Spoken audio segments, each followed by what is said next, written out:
How's it going, everyone? I'm Nathan Foster.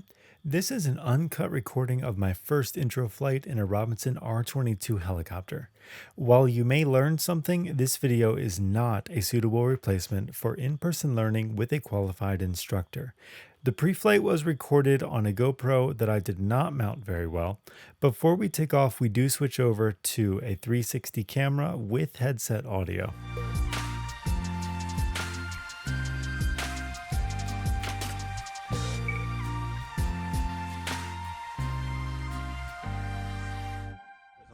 $22,497. That's what I'm running down here. Right. We're gonna probably fly for about an hour. Yeah, we'll go there. We'll see if there's any other things. So, just because you're interested, the normal procedures we go through is kind of here. This is a printout of the stuff in the POH here, or the Pilot Operating Handbook. Right. Under normal procedures. Basically, our daily pre-flight is all that there, right there. I'm gonna go through it relatively quickly, but you can follow along if you want. It goes in a fairly logical manner from the pilot seat around that way. Right. So, turn the master battery on. I'm checking the fuel, checking the lights, and we'll check more in a second. We have about an hour and a half worth of fuel there. See how that all works. I'm going to keep that on because I'm going to check the panel lights here in a second.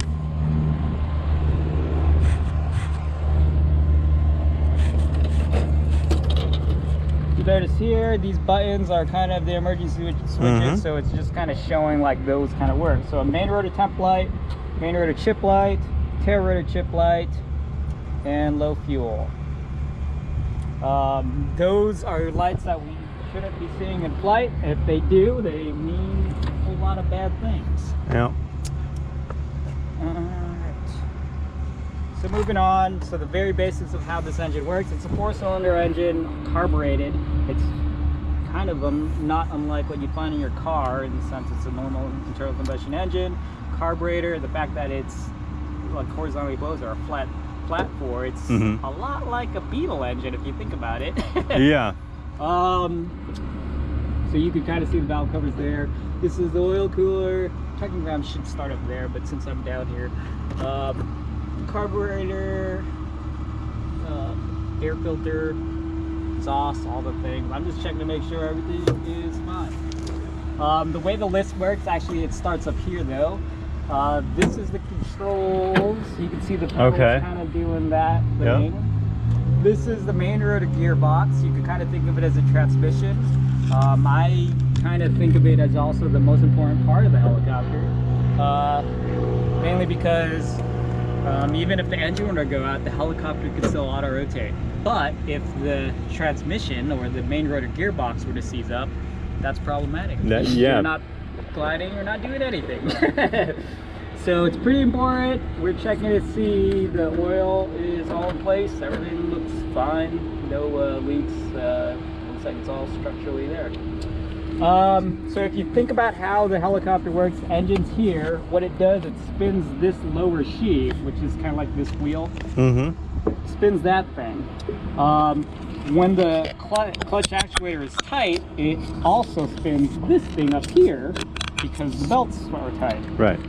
Which you can kind of think of this whole shaft as like a drive shaft. It kind of tones that and sends the power to the gearbox there and the gearbox back there, which sends it up to the blades. So unlike an airplane, we have something called a clutch actuator. By that, we separate the engine from the blades at startup because the starter is not strong enough to spin that entire blade. So that's kind of why you know, airplanes like those don't have a clutch that have to engage at the beginning. Moving on, so all sorts of kind of mechanisms here, flex coupling, yoke flanges, but the basic takeaway here is this drive shaft is not just one solid piece of metal. It's kind of separated to reduce vibrations and to kind of cover that long distance. So you'll notice there's a gap there. Very cool. Gap up there. Kind of how that works. Pretty much that in there. It's air-cooled engine, so works off this fan, again, not unlike a old Volkswagen Beetle. So we're checking to see, make sure everything is correct there. Looks like everything is. This is a monocoque tail with no structure underneath. It's literally just these aluminum So the frame is the sheets. structure. Yeah, well, actually the frame ends here. Okay. And these are aluminum sheets Got it. through the cylinders that holds that tail back there, or this whole tail. Just checking for any structural stuff here. Checking this our tail rotor gearbox still has oil in it. No leaks. You can kind of see how this functions. That thing that we looked at inside the cowling. Pedals. Yeah, exactly. It's connected to the pedals, so it changes the pitch of these blades like that. Pitch links, everything is correct and functioning. Nothing's loose. Moving on, we're checking this side. Everything looks good. Lights, all these structures as well look good. Felt fine. Engine on this side. Again, not unlike a car engine, it has a dipstick. So we're just trying to see that it has the proper amount of oil. Looking for between 4 and 6. Looks good. Awesome. You can see an oil filter back there. Again, not unlike a car. Okay. I'm just checking to see all the lines. Nothing's leaking. Nothing's out of place. This black thing here is a magneto. We've got 2 magnetos. So the idea there is that's something that you won't find in a car. A magneto is kind of one of those safety functions that we have in aircraft. It basically allows the engine to continue firing even if the battery was dead. So, which is not something you'd have in your car, right? Yeah, definitely not. Dies, you just spark is gone. Whereas these magnetos are kind of like a safety function. If the electrical system was all out, it would still continue its spark. All right. I'm gonna check the blades here. In fact, Okay. why don't you? In fact, you can see it right here. Let's do it this way. You can see. Again, I'm sure the YouTube videos went over it, but you can see this collective Right. kind of changes the pitch all at once. Same amount of pitch on both sides of the blades, which allows the entire rotor disc to go up and down like at a hover. It kind of does that with something called the stationary swash plate and the rotating swash plate, which I'm going to go point out in a second. But if you'll notice, the cyclic though is a little different. It kind of tilts those swash plates, which in turn kind of tilts the entire rotor disc forward, backward, left, right. So you can see the pitch of the blades are all different. Right. This.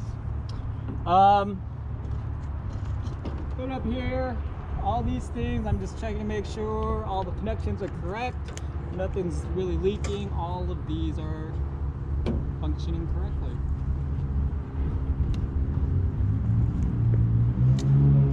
Which brings us over here. I'd probably be checking the doors. The doors are not Right. here.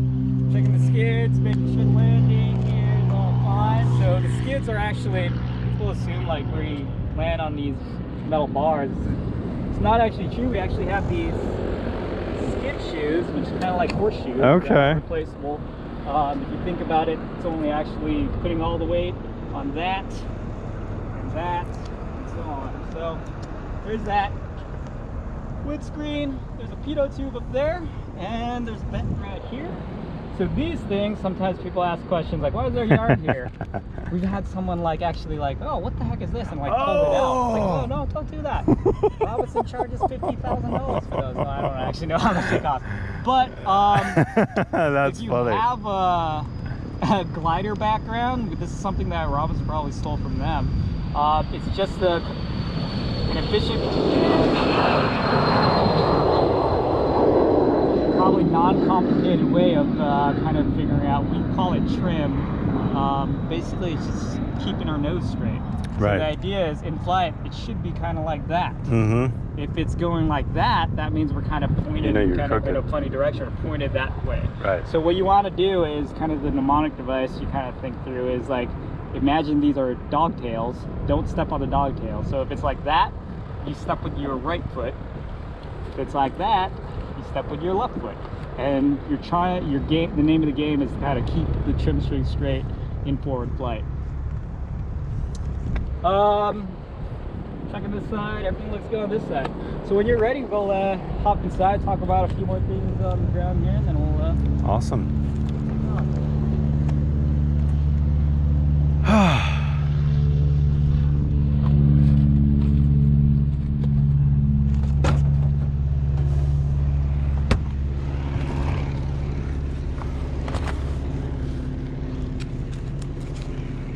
One thing I'm going to point out while we're here, positive exchange of controls. As you know, someone has to be, go ahead and sit down if you want. Yeah, I'm just moving my keys to something more secure.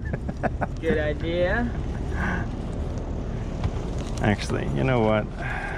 Let me just hedge all bets and drop them in here. Yeah, it's not a bad idea. Fewer keys that fall out of the helicopter. Yeah, for sure. One, I don't want to lose them, and two, I'd rather not injure someone. It's a big sky. You'll be proud of it. Yeah, it's true. Okay. All right. So, a couple things I want to talk about. Positive change of control. Someone's in control of this helicopter at all times. So the idea is, when I give you the controls, I'm going to say, "You've got the controls." I'm not going to let go until I hear you say, "Hey, I've got the controls." And vice versa. If you're like on the controls and you want to go take a picture, you want to do something with your camera or whatever, don't just let go of the controls and assume I'm on it. Right. You want to say, "All right, you've got the controls," and don't let go until I say, "I've got it." Truth be told, first time I'm flying with you, I'm probably just going to be guarding it the entire time. That's but it's still something that we've got to be aware of. Just don't let go of the controls. Or, you know, don't let go of the controls unexpectedly is really what I'm getting at. The other thing I want to point out is the way the helicopter handles. I'm sure you've seen YouTube videos already. I'm going to take the frictions off. This thing, unlike an airplane or a video game or anything like that, there's no centering spring with this. It flops around. It's that way by design because there's no center at any given time. It changes every single second. Right. The center could be here, the center could be here, all sorts of things. So it's purposely not trying to bring it back to some imaginary center. So that said, you, the pilot, are providing the stability for this helicopter. Left at its own devices, the thing just gonna, it's like riding a bicycle. You know, you gotta, you know, lean and all that. Right. So with that in mind, the stability of this helicopter, you could do one of two things. You could either have a tense up your muscles and hold it like that, but if you'll notice soon enough that the helicopter doesn't really respond well to that, because if you're tense, these micro movements that you're going to be doing is just going to feel, the helicopter's going to feel it. And more than that, you can't maintain that for any period of time. Yeah. So what you want to do is kind of just rest your arm on your leg, and most of your movement is actually going to be mostly just your fingers. It's going to be like that amount of movement. And I'm breathing normally and have no stress in the idea that my arm isn't tense here. I'm just doing this. Right. The analogy you kind of want to think in your head is, imagine you're Benjamin Franklin at the desk writing out your signature. You don't want to be that 5-year-old with a crayon going like that.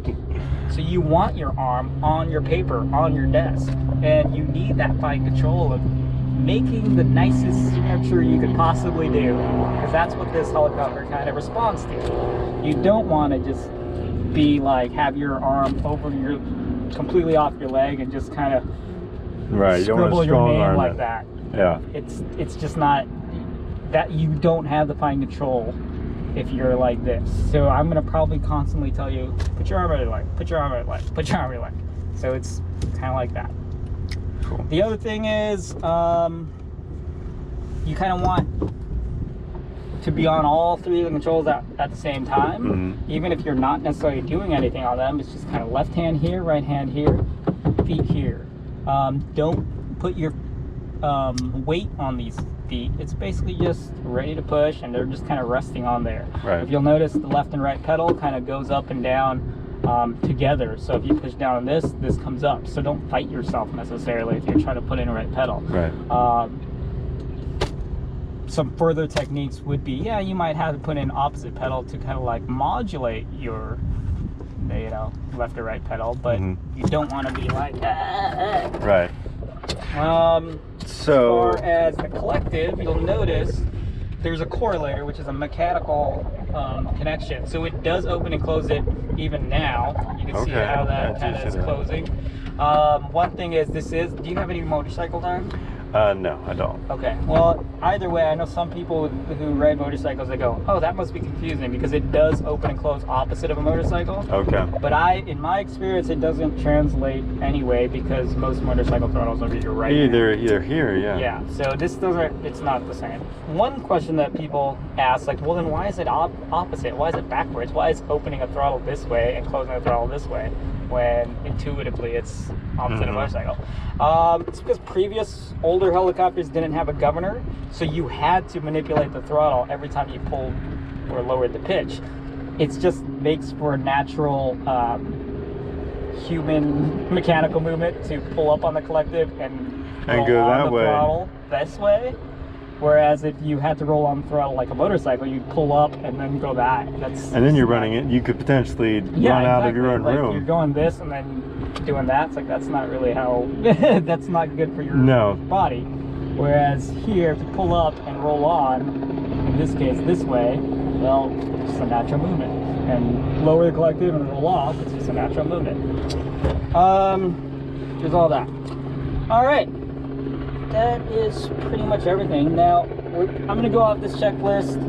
We are going to go off this thing. There's maybe a bunch of words that we may or may not know, but that's okay. We're just going to go through them. I'm going to check them and do all these things. And to be honest, this first pickup I'm probably going to do because we're fairly close to the fuel tank here. And it's almost a philosophical thing if you think about it. In aviation, what's the real only hazard? It's the ground. True. So for this initial flight, we'll wander off the ground, we'll fly up, put a few 100 feet underneath us, and then I'll give you the controls to feel out what it all does. Cool. All right, seatbelts. Figured that out. Yep. Fuel shut-off valve is back here. That should be in the on position. Yep. Kind of lump all these together. You'll notice friction. So these frictions kind of just keep it centered when no one's using the helicopter. So I'm going to turn those off. Turn those off. So this is the friction here. So increase that way, decrease that way. So decrease the friction off. And then we're checking a full travel. In fact, maybe why don't you feel it out? Why don't you do full travel? Make sure it's not hitting anything, not binding on anything. Same thing with all these other controls. Put left foot all the way down and right foot all the way down. Pull the collective all the way up and all the way down. Good.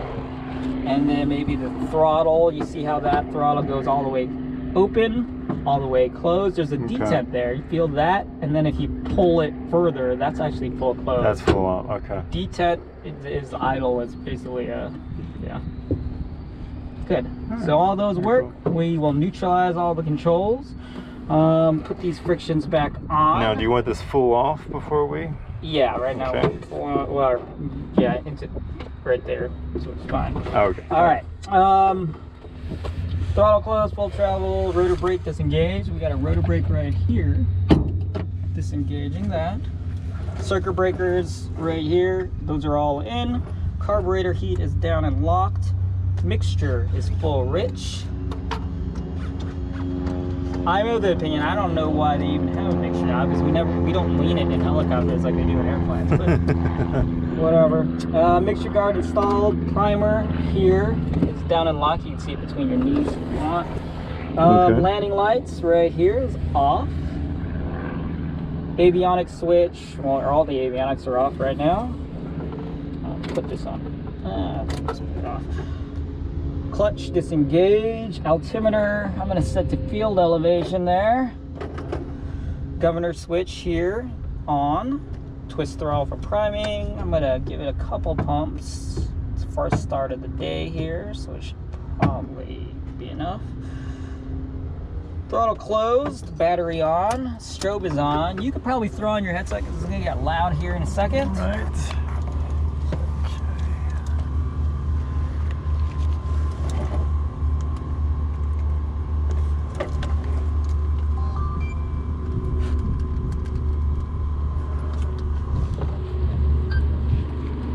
Right. You should be able to hear me. Yep. Battery on. I'm gonna crank it just like the car.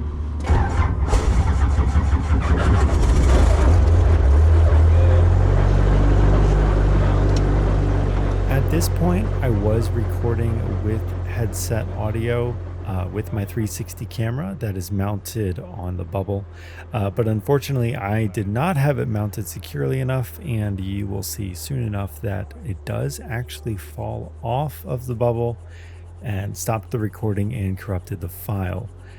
So once we get that back up, then we switch back over to the 360 camera and the much better audio. Of course, you can just jump to the timestamp there.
Look at our MCP here, 30, man, it's hot, 37, all right. Looking at about 23 inches, 23, 24, 29. I'm gonna put these away because I've memorized the next few steps. I'm gonna put this down.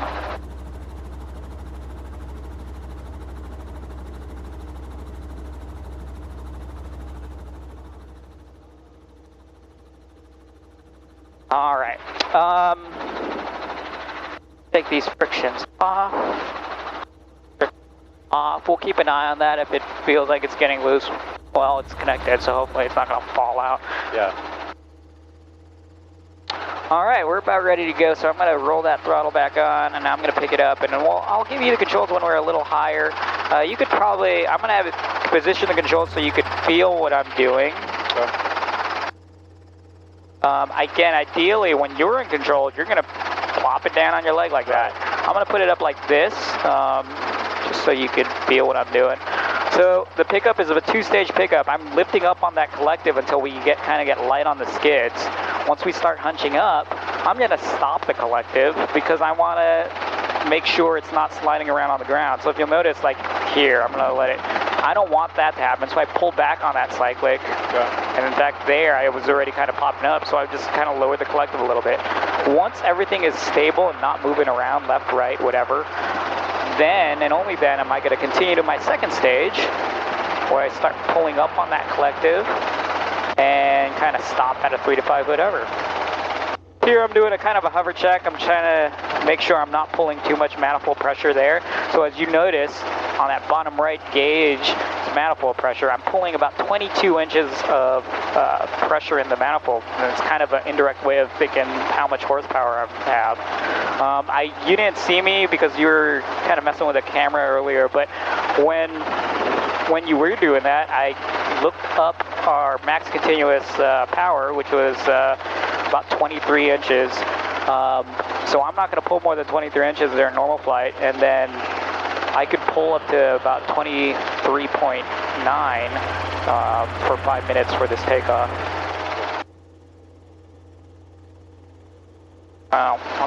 The radio is kind of down. I'm going to actually put it back down and mess with the radio here for a second.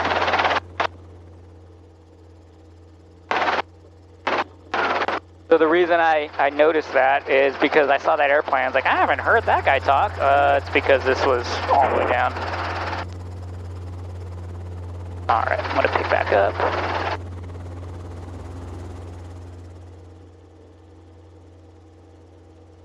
If you'll notice, there's not a lot of movement I'm making with this cyclic, right? And I'm definitely not doing these back and forth sort of jerky movements. Right. I'm following the same rules you are as far as slow, smooth, and small movements on these controls. And ridge traffic, helicopter 824 Whiskey Sierra taking off 28 from the west ramp, and roads.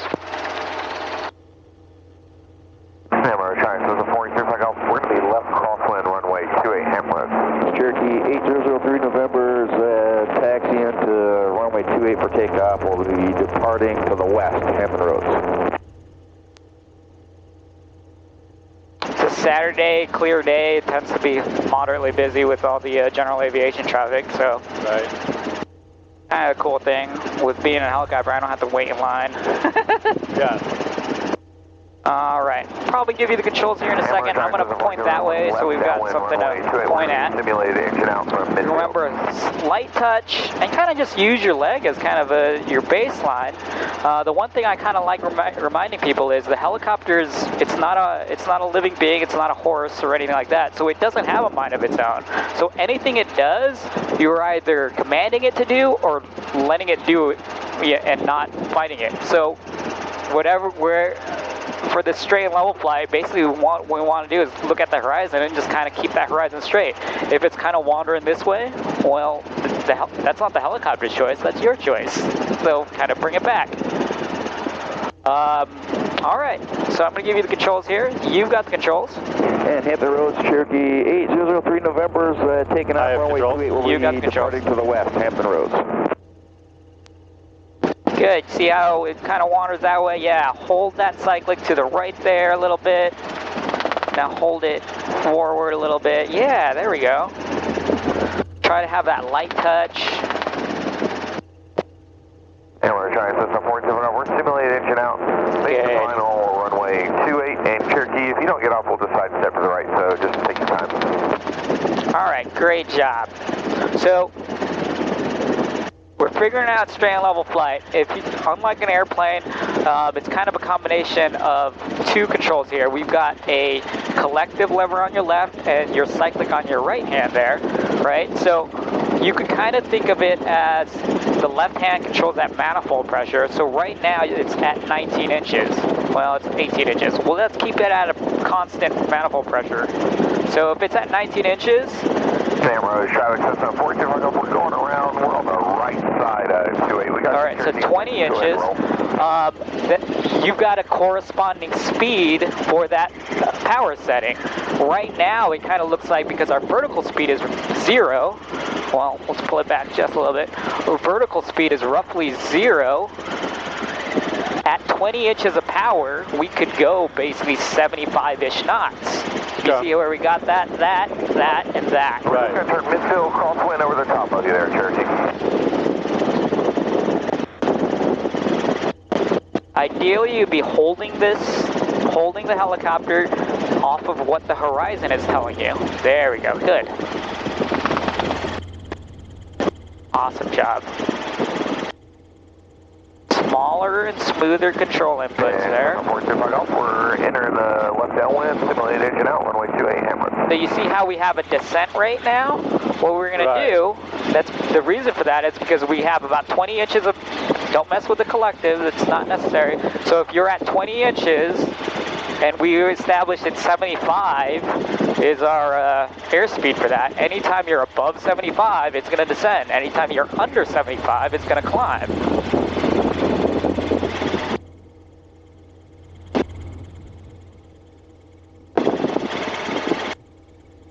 All right, let's try our hand at turns here. What the idea here is that horizon should still be at the same spot on that windscreen. It should pivot off a point here, and it should go like that. If it's coming up and down, well, fix it. Don't let it do that. Right.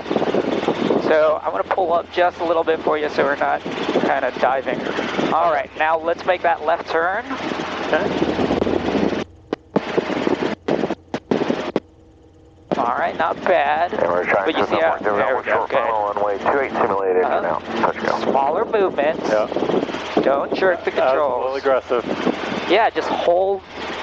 Even when I'm controlling it, it's only my fingers and my wrist. I'm not doing anything with my arm. I'm almost thinking like my wrist is like fused to my leg there. Just try to only mostly use your fingers for the stuff we're doing today. There we go, good. And Hampton Road, Cherokee 03 November crosswind, and we'll be departing to the west from a downwind.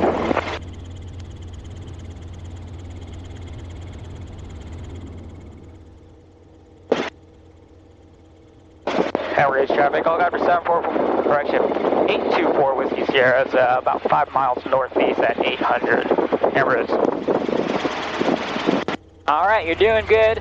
Tell you what, when we get to, is that what you said you're from? Yeah, just a little. We'll probably wander over there eventually. But right now we'll head towards what do you call it? Craney Island out there. Okay. Just focus on keeping it nice and level and straight, and yeah, and smile.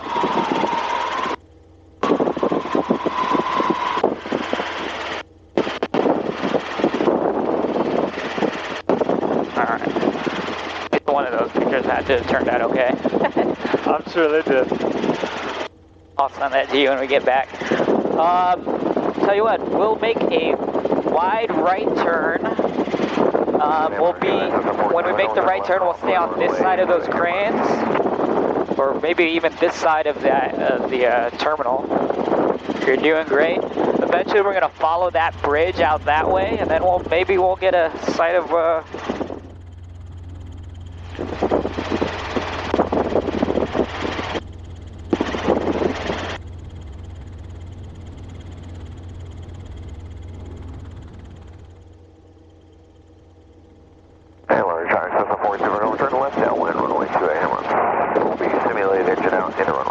Doing great. See that bridge to your right side there? Right. Why don't we follow this road and we'll go over that bridge? 5 miles to the Great job.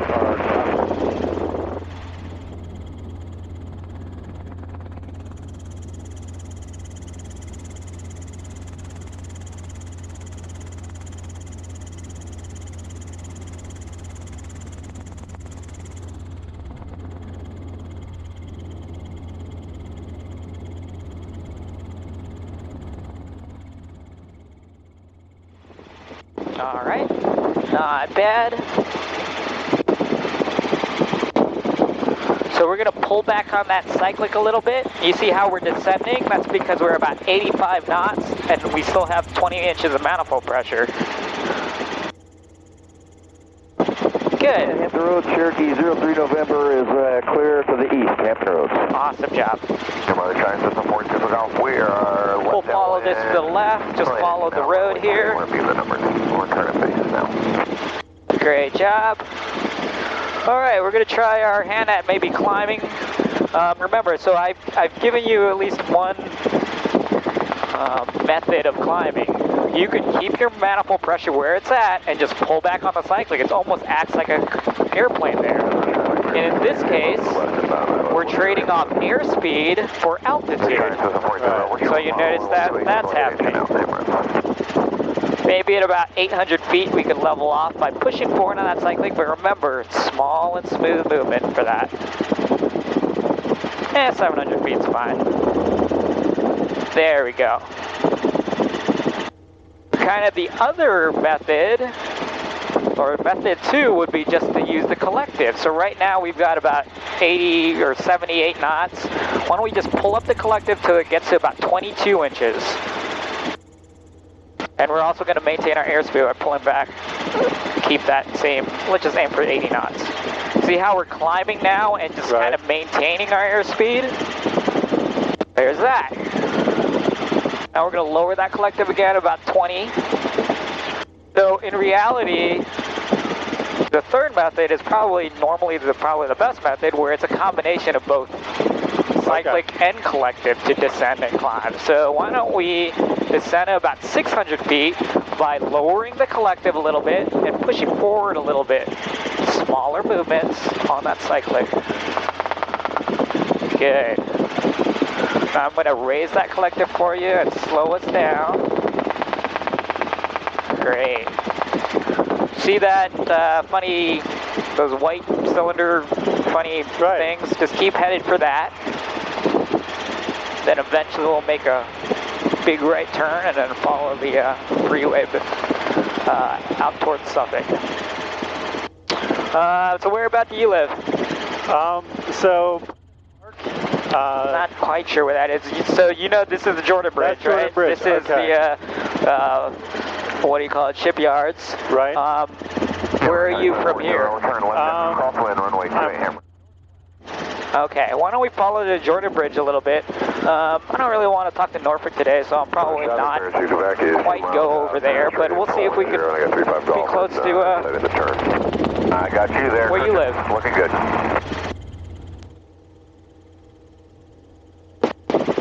You want to rate? Feels good. We're just going to do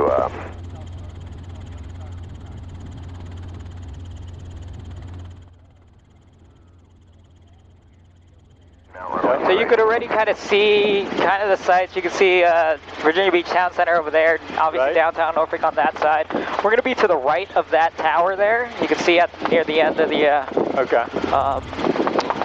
Jordan Bridge. Good. You could fly right over these fuel tanks or those cylinders there. Right. See how we're descending? We're going to lift up on that collective and we're going to pull back on that side. Get off there, Christian. There we go. Good.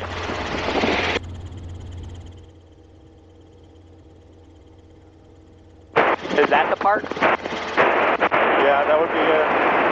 Alright. That's our interference you're hearing from probably this tower here.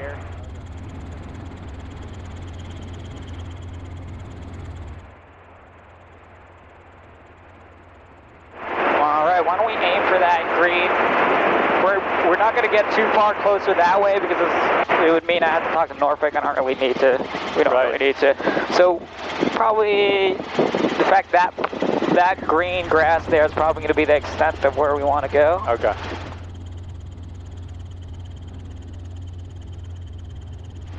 I'm trying to work the rubber, re-enter and left downwind for 28, simulate engine now.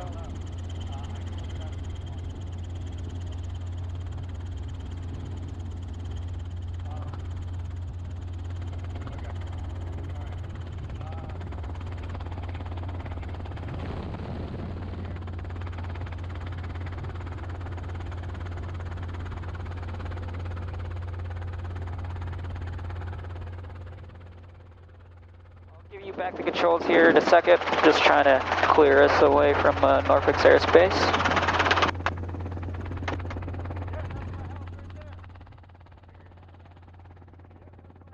All right. You want to take pictures of it, or you want me to? You want the controls? You tell me. Front Golf, we're turning left base, simulate engine out, runway 28 Hampton. I'll You take want controls. it? All right. You got the I have controls. controls.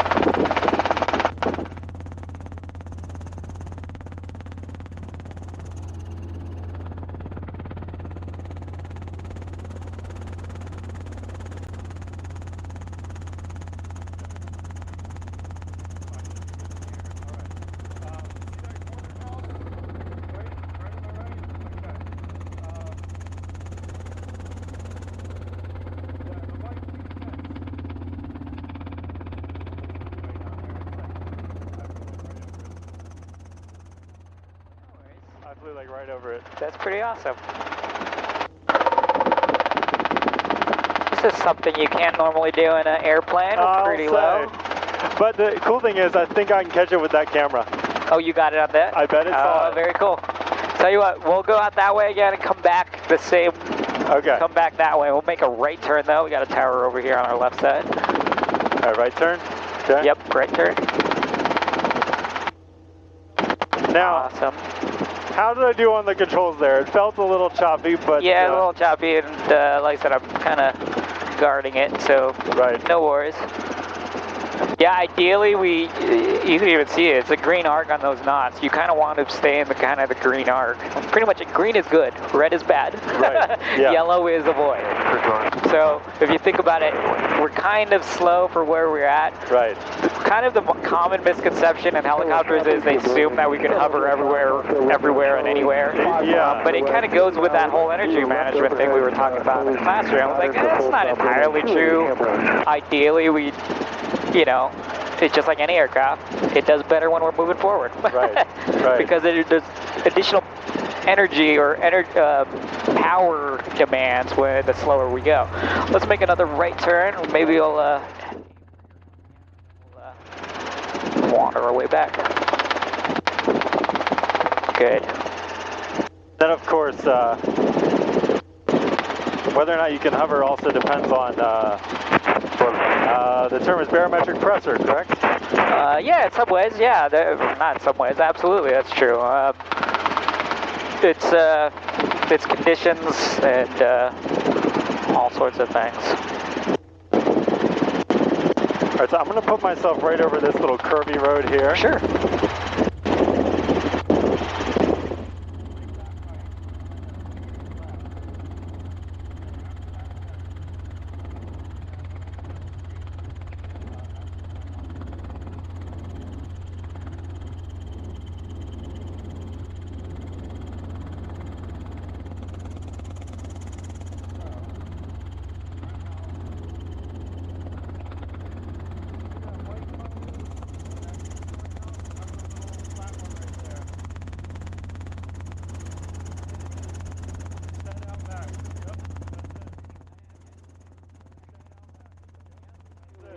Turning hard, left downwind, full stop runway 28. This guy doing a steep turn. Good on you. Yeah, as you get more experience in an aircraft, you're going to kind of figure out, like, it's like a spacing thing where you want to be and how to get a perfect camera shot and all that. Right. I might have made that a little wider turn just so you could get a better shot, but what you did was pretty good. Sweet. All right, let's probably circle back to the right there. All right. We'll cross the Elizabeth River there, head back down that direction, see a few more sights, and then we'll try our hand at hovering. Okay.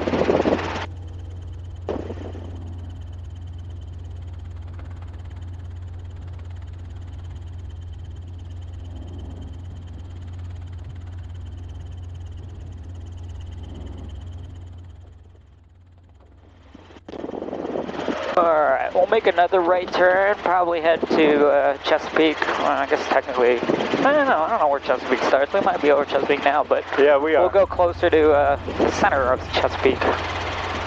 Yeah.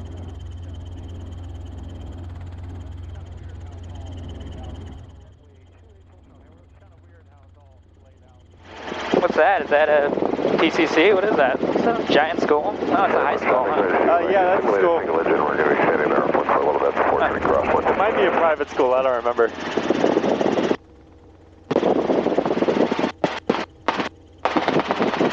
Feeling that wind a little bit. Yep. Is that the high rise? Yeah, because that's in Jordan over there, isn't it? Yeah. Yeah. Sure, we'll wait for that bridge.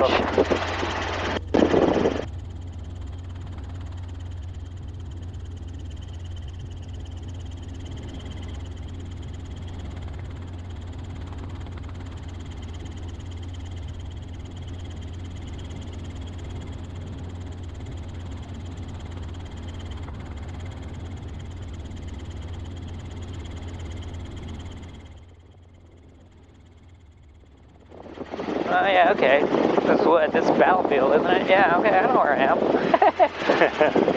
Hey, that bridge in front of us, I believe, is 64. Yeah.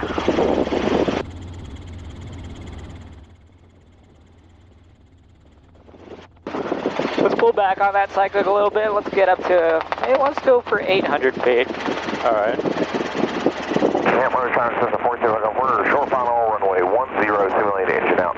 Turn back. A little bit more collective.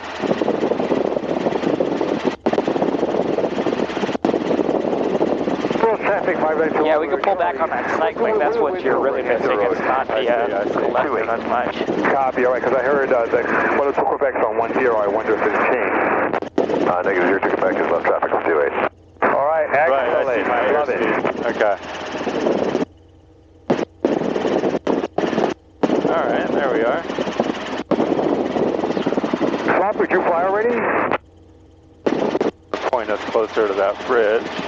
Yeah, well, of course he did. This one's fine. You can just keep going this way. It's all kind of eventually get us there. I'm bringing David in right now, all right? So you'll be ready for him. All right, so the drawbridge on the right. Okay. Which we just gonna go straight, or we're gonna follow? Yeah, we just go straight. It's fine. All right.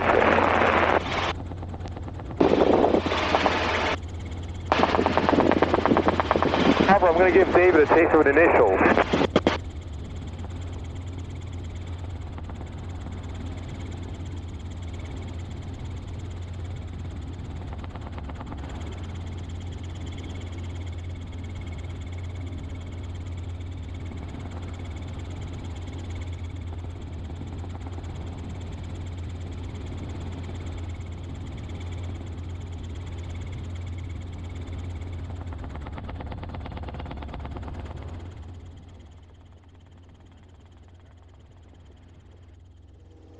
Descended a bit there.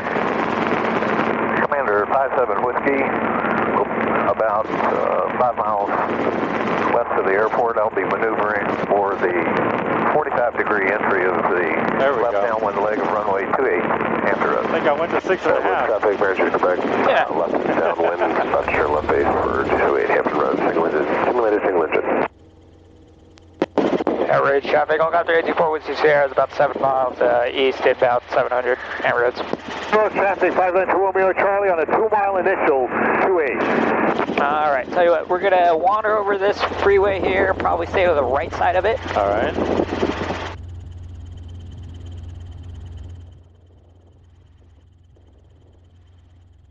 Andros traffic, 592 Romeo Charlie, 1 mile initial, 28 midfield break. Ambrose traffic, Commander 57 Whiskey is entering the 45-degree entry to the left downwind leg. Tell you what, well, let's aim for that water tower out there. Okay. Good. Ambrose traffic, as you do back is left base to final for 28, touch and go, Hampton Roads.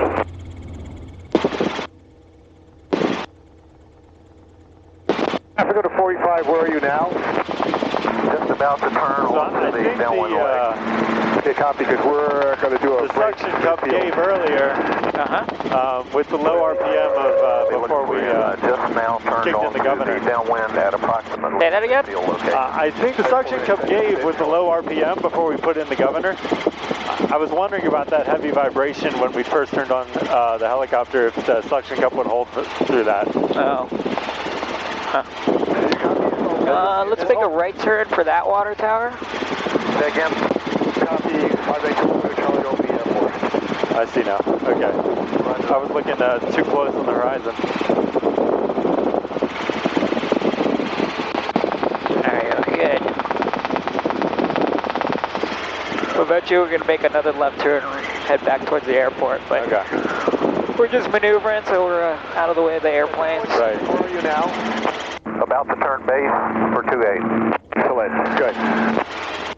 Hampton Roads traffic, Commander 57 Whiskey is turning left base for runway 28 Hampton Roads, full stop.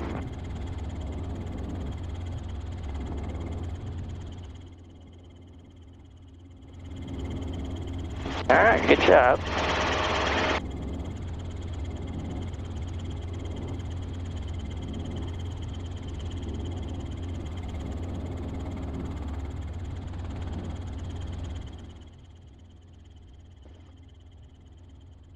Hampton Roads traffic, Commander 57 Whiskey is turning final, runway 28 Hampton Roads, full stop.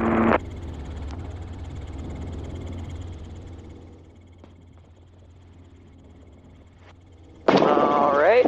Traffic, We're going to start making a left turn. Alright. So go ahead and start making a left turn, and then I'll tell you where to kind of stop the turn. We'll aim for, looks like that white building near the horizon. That's the Amazon warehouse, so we'll just head for that. Alright. I don't know if you kind of figured out where you are, but basically that's the airport's over there. Okay. So we head that way, and then we're kind of going to enter that way, and then kind of wander back to the airport.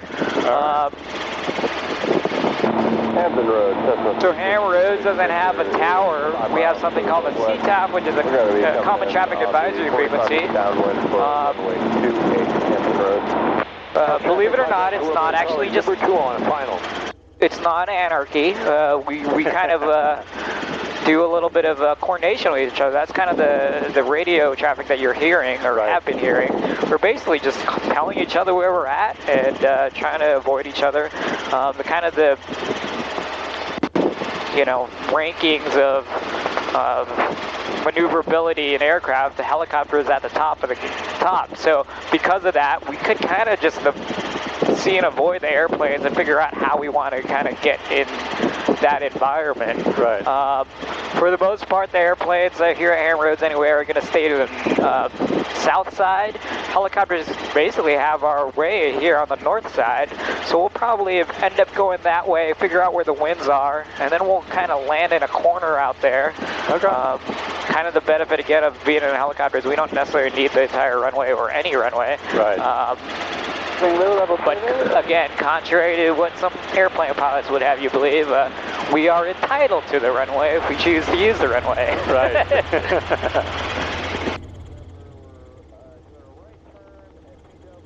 Speed descending to enter the 45 for 28 for touch and go, or full stop at Hampton Roads.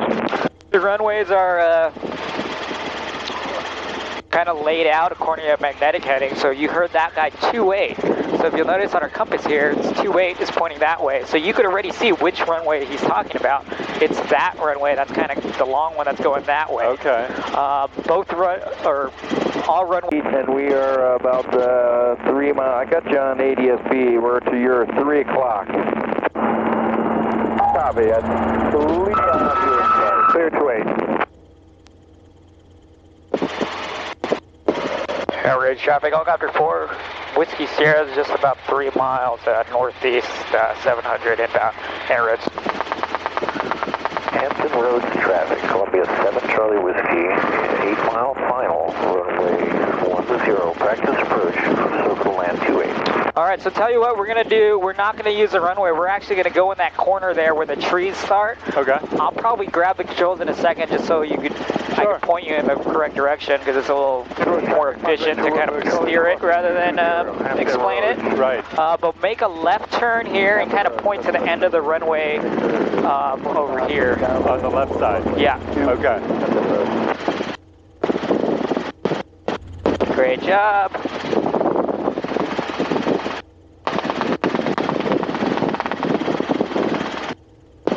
Great job. You're doing the correct thing with your pedals. Sometimes people, particularly airplane pilots, kind of get into the confused state of trying to steer with their feet. Right. That's not really what you're supposed to do. You're just trying to keep those trim strings straight. All right, so I've got the controls. Okay. You can feel what I'm doing, but I'm basically just going to bring us over here and bring us down. We're going to be parking in front of Protocom, and I would like the field truck to fill us up, please. You guys hungry? Very. So kind of to go back with that discussion we had, like, just like the helicopter can't really hover wherever it wants or wherever people could assume, and we can't just go vertical. We likewise can't like descend completely vertical all the time either. So I'm giving it a little room, even though I want to land there and we're a helicopter and we come down. I'm going to try.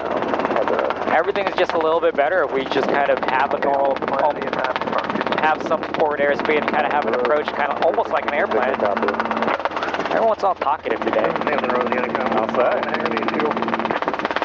Commander 57, Whiskey, departing, runway 28, Hampton Road. And 70 Whiskey, do you get us at your 3 o'clock? Now coming to 12, now coming to 11. Hello, we're breaking off the circle land on the 10 island. Roger, got you, insight. Ridge traffic, I'll have 384 Whiskey Sierra, landing at the approach end of 20, staying north of 2810 at all times, Ham Roads. Ham Roads, traffic, 57 Whiskey, just departed, 22, I will remain in the pattern. Hampton Roads, 3. On final, Hampton Roads. So one thing I want you to take away here is look what I'm doing with that cyclic. I'm not... Right. There's no real reason to do anything. It's almost a pressure game. In fact, right now I'm pushing the cyclic forward a little bit. Kind of get us level. And even here... Cherokee 03 November downwind, full stop. Everyone's all super talkative right now.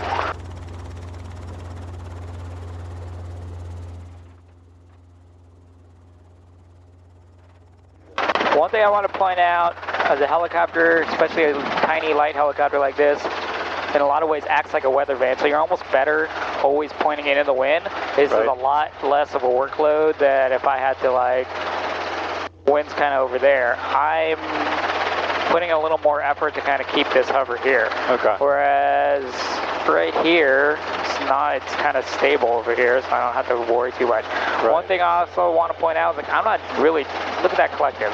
Am I screwing around with that? No, I'm not. I'm just letting it be there. My hand's going to be on it when I need it, and I'm kind of hover over it a little bit, but I'm not constantly pushing that up and down.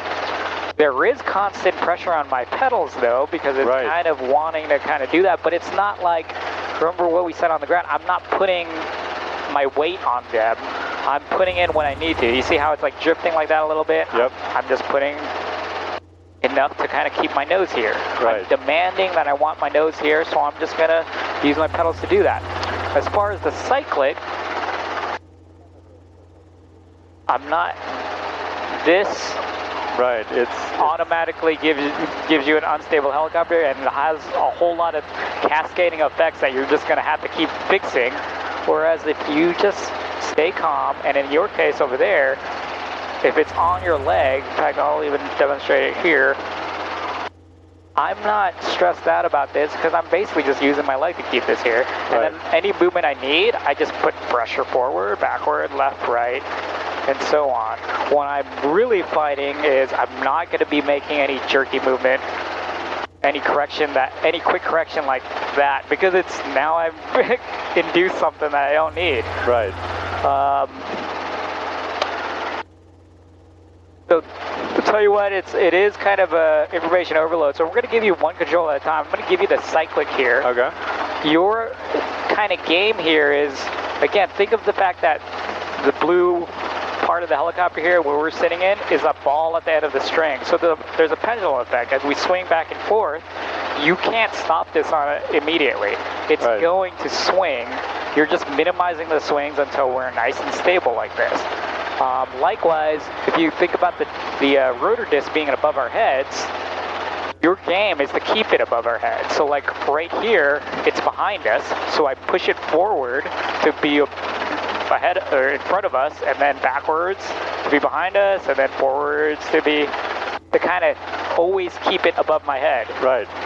All right, I'm going to give you the cyclic, and let me give you a nice stable helicopter first, and the only game here is just keep it here. All right, you've got the cyclic. All right, I have the cyclic.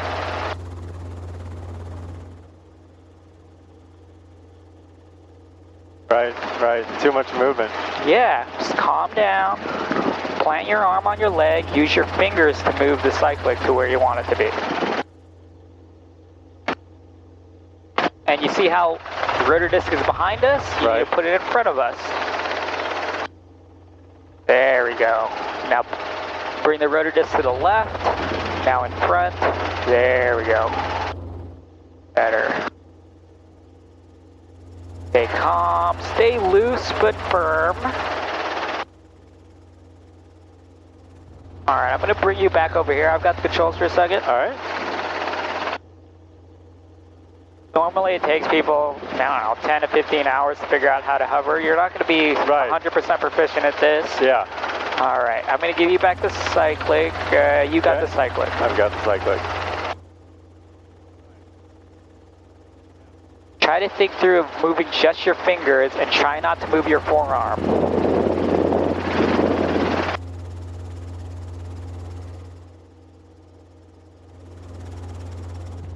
If you'll notice,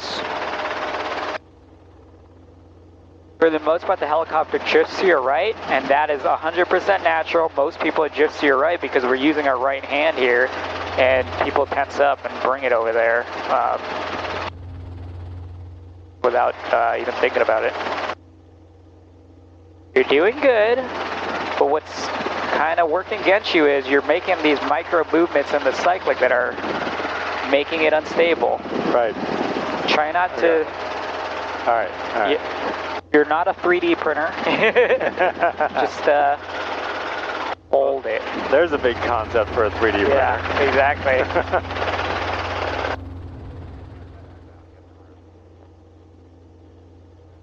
Minimize the shaking, plant your arm, think of it as pressure on the cyclic.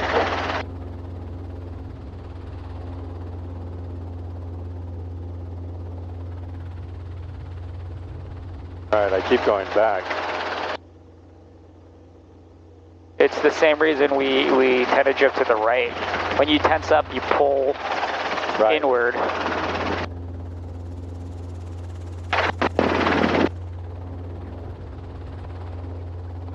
I've heard this called the rodeo. Yeah, in some ways. Alright, I've got the controls. Alright. I'll bring us back over here. Let's try the other 3 controls. So the way the collective works, I think you already kind of intuitively understand, like it's almost our height designator. It's telling, right now, the setting where it's at is telling the helicopter to be about 5 feet off the ground. Right. Over here, you notice it's not even that much higher. It's telling the helicopter to be 10 feet off the ground. Right. But it's fluid, you know, you can almost even think of it as a water level. I can't just dump this collective straight to 1 inch off the ground because it's going to bop down through the ground first and then eventually get to that 1 inch. Yeah. It's going to bobble. So the idea here is when you're choosing a different height, kind of bring the helicopter to that height. It's not, it's kind of the easy way to kind of think of it. All right, I'm going to give you the collective, and just kind of focus on that. You've got the collective. I have the collective. So why don't we try going up? We'll go to, let's go to where you think 10 feet is. And I know you don't necessarily feel this yet, but every time you do something with the collective, I've got to do something with the other controls as well. Right. It's just, everything's in coordination. So, like when you lift up on that collective, I have to put in a little bit of left pedal, a little bit of cyclic to kind of keep us the same part over the ground, and so on. Right, because I'm changing the torque. Yep. Cool. Why don't you try to get as low to the ground without touching the ground?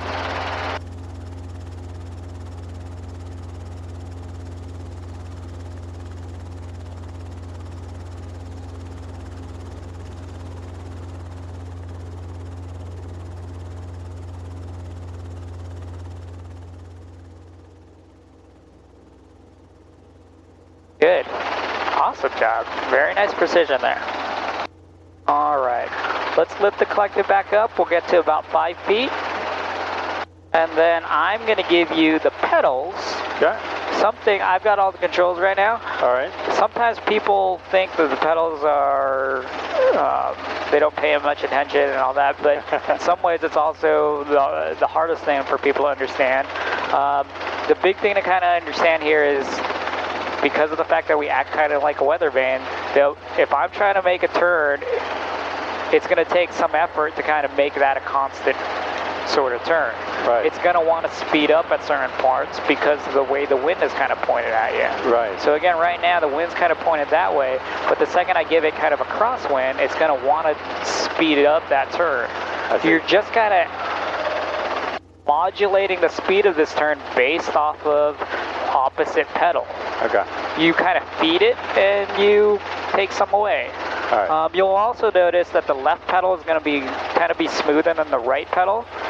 That's because you're using your tail rotor for that left pedal, as opposed to that right pedal. You're just basically letting the torque of the main rotor kind of bring you over, so it's not necessarily as smooth. Right.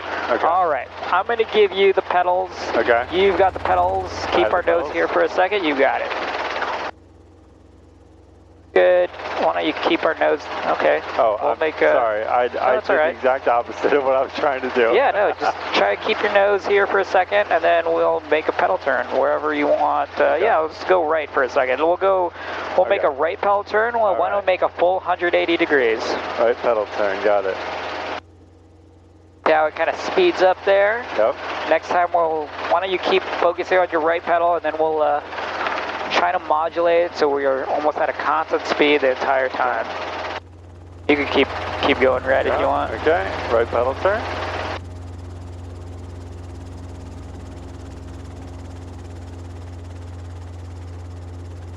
All right, awesome.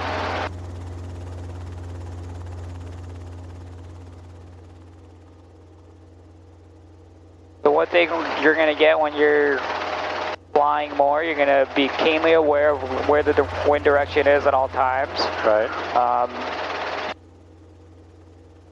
Because that way you're going to be anticipating when it wants to speed up that turn. All right, why don't we try that left pedal? Left pedal turn.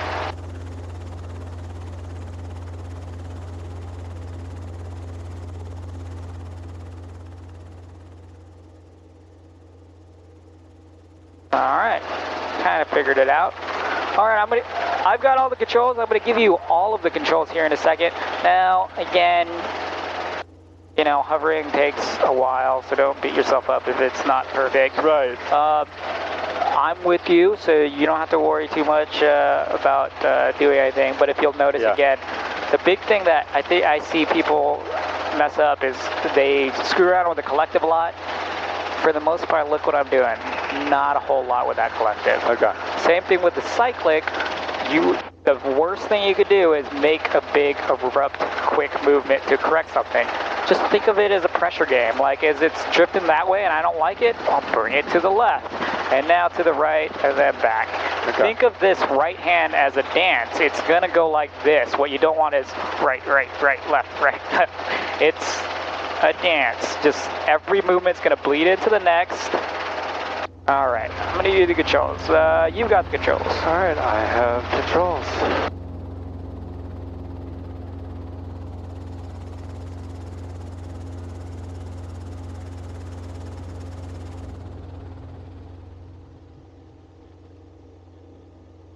So being aware of where the wind is, you remember when we were practicing with the pedals, I definitely didn't want, it gets wonky when I put my tail over there, right? Right. So, you know, keep your nose over here for a while, that way you don't have to fight that. Right. All right, I'm gonna bring us back to the center. All right, you've got the controls. Okay, I have controls.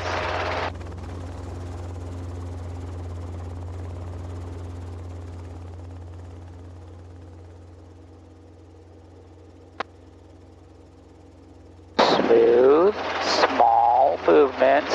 Plant your arm on your leg. Okay. Okay. Use Arm your is fingers. planted. Yeah, use your fingers. Using my fingers. There you go, good. Doing well.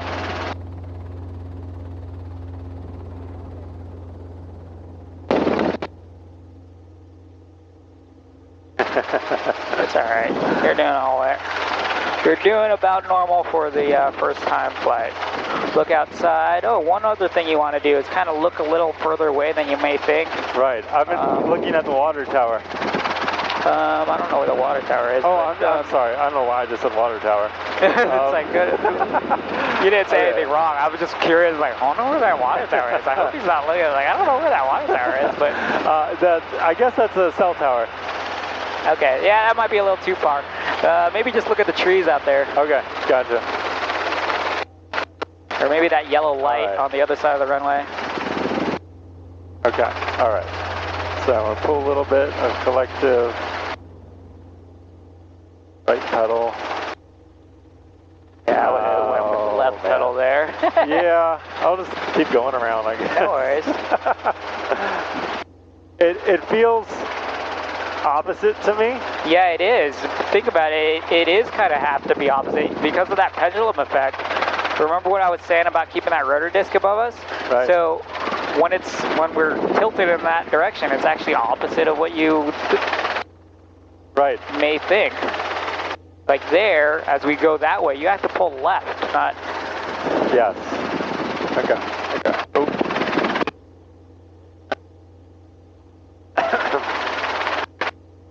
Okay, so I went right pedal. There we go. Yep. Oh, whoa. I grabbed that really quick. Yeah, like I said, it's the winds. I'm going to bring you back. I've got the controls. All right. Give you another couple of seconds here. All right, you've got the controls. Okay, I have controls. See, immediately you pulled that I did. I that did way, pull it and back. it's going to just give you more work. There you go. Smooth. Calm.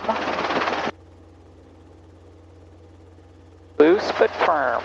Pull back on that side. No. What screwed you up there was that collective, that immediate kind of pull like that, kind of Threw made me it off. more wonky. Yep.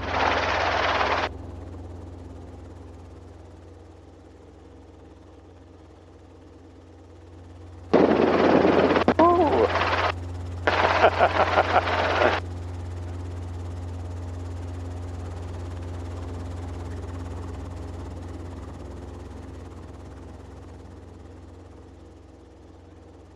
All right, I've got the controls. All right, you have controls? So one takeaway I also want you to see is like it's almost like riding a bicycle, right?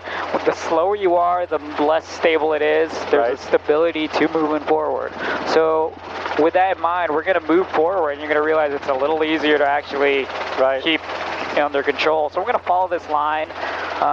We're going to do something called an air taxi, which is kind of fast, well, not fast, but a little bit of airspeed. So yeah, you've got the controls. I'm with you. Push it forward. That's good. That's good. Try to stay over this yellow line. Smooth. There we go. See how it's already immediately a little easier to fly well? Yeah. Hold it to the right. There we go. There we go. There we go. Pedals, and you're cycling right pedal. Right pedal. Sorry. No, you're not doing anything wrong. I felt that pressure. I'm like, wait, that was you. Outrage traffic. All got 4 Whiskey Sierra, crossing 228, or correction, 2810, en route.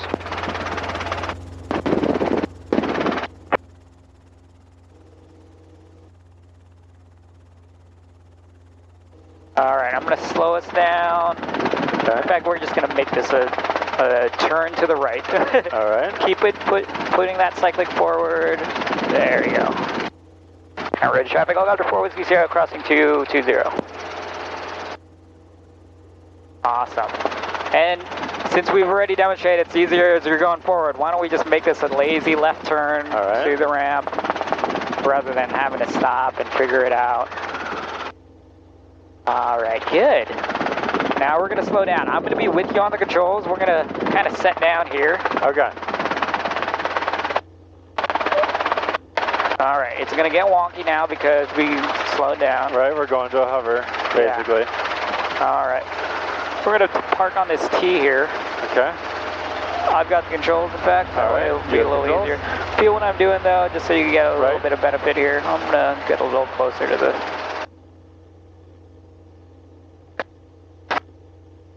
Hampton Road, Banner 957, along 664, will be entering...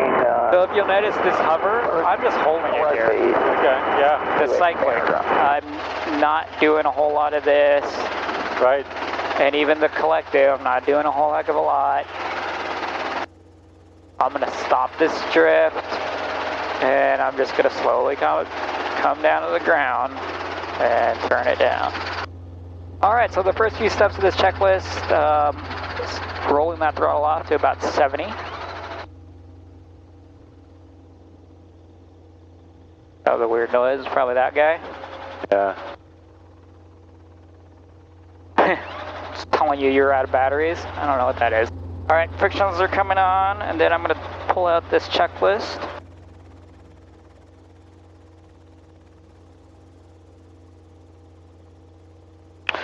All right, 60-70, that's good. Friction's on. Now we're waiting for the CHT to drop, so that cylinder head temperature. Remember, the engine itself is air-cooled. Skyhawk 7 point. Because it's air-cooled, it's kind of, we got to give it a minute or two to kind of just cool down. Because the second I turn the engine off, the fan's not on anymore, so it's kind of... And then it just sits and bakes. That? And then it would just sit and bake. Yeah, in some ways, yeah. Yeah, I hope you had fun. You did pretty well for kind of the first time flight. If you really got the figured out like the kind of forward, the big kind of thing you should have kind of took away was like there's a combination of that collective and that cyclic when it comes to moving forward and all that, both climbing and descending. The hovering, you did probably just as well as everyone else. In some ways even better. But again, the thing here is I'm purposely trying not to use my whole arm to move. Yeah. Again, I kind of even think of it as like a signature thing, right? You don't use your whole arm when you write your signature because it doesn't, that's not the fine, you need finer movement than that. Right. It's really almost exactly like you imagine a pen in your hand, you're writing that much. That's kind of what it needs. Now there may be instances where you do need a large input, but it's still not going to be a case of quick jerk movement. It's nice and smooth and relatively small. All right, I think that's probably okay. I'll roll that throttle off, clutch out, we'll wait 30 seconds and then pull this mixture out.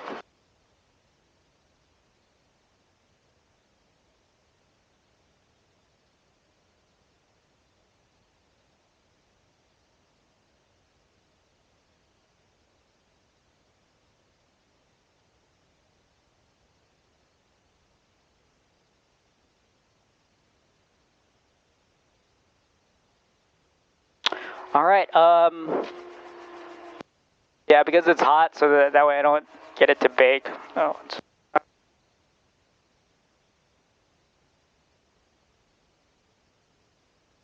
it accidentally dialed 911. They're calling you back. Thanks for making it to the end of the video. I hope you enjoyed the uncut version of my very first flight. I plan to share as many of my sessions as possible while I train to eventually become an EMS pilot. Consider subscribing if you would like to follow my journey, and if you would like to further support me, follow the video link in the description. That's it for this video. Love ya. Nathan out.